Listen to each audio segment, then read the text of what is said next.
Hello, my lovelies.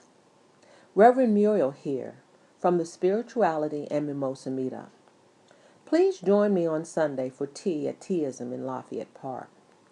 We are meeting at 2 p.m. so that we can be there when the afternoon tea begins at 2:30.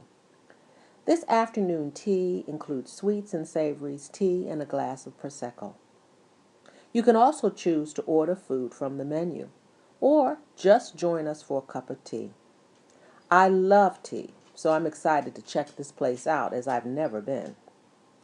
We will be practicing the art of listening. It's so important to learn to listen. Listening improves every single relationship you have, with friends and family, with intimate partners, with co-workers, and especially with ourselves. It's natural to converse with each other without listening, I think.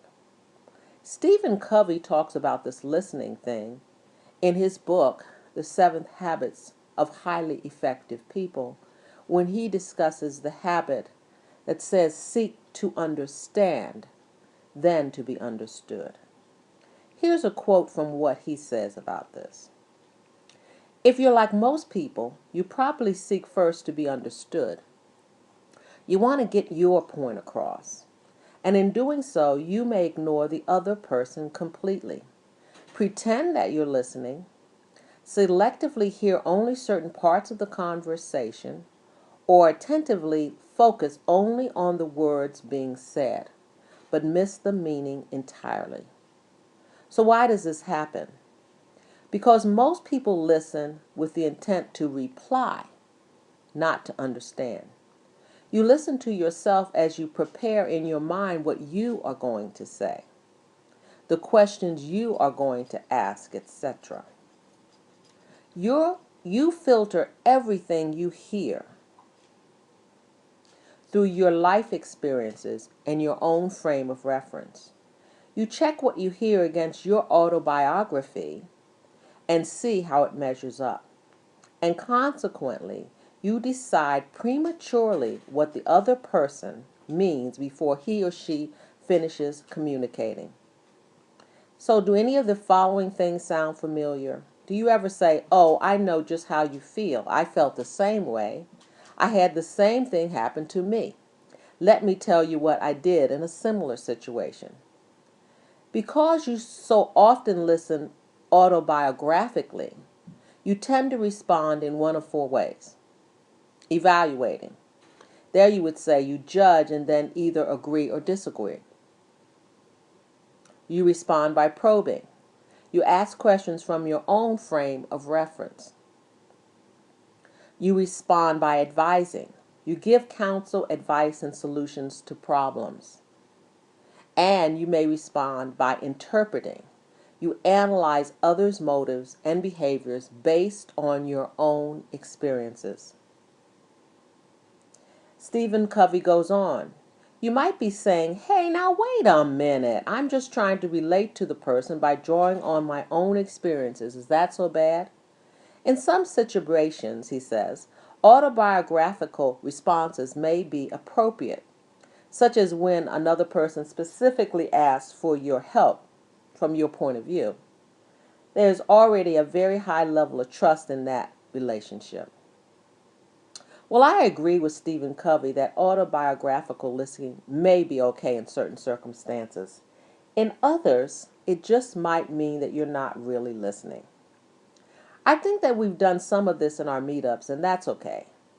But I want to give us an opportunity to really listen to each other. Actually focusing on someone and really listening is a form of meditation, mindfulness, if you will.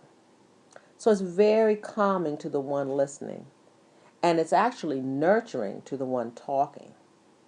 Really, you know what? Being heard is what so many of us really want and don't get. And it's not just that others don't listen to us. We don't even listen to ourselves. And without listening to ourselves, we cannot know what we would like to achieve in our lives, really. We cannot know what is bothering us so that we can heal it.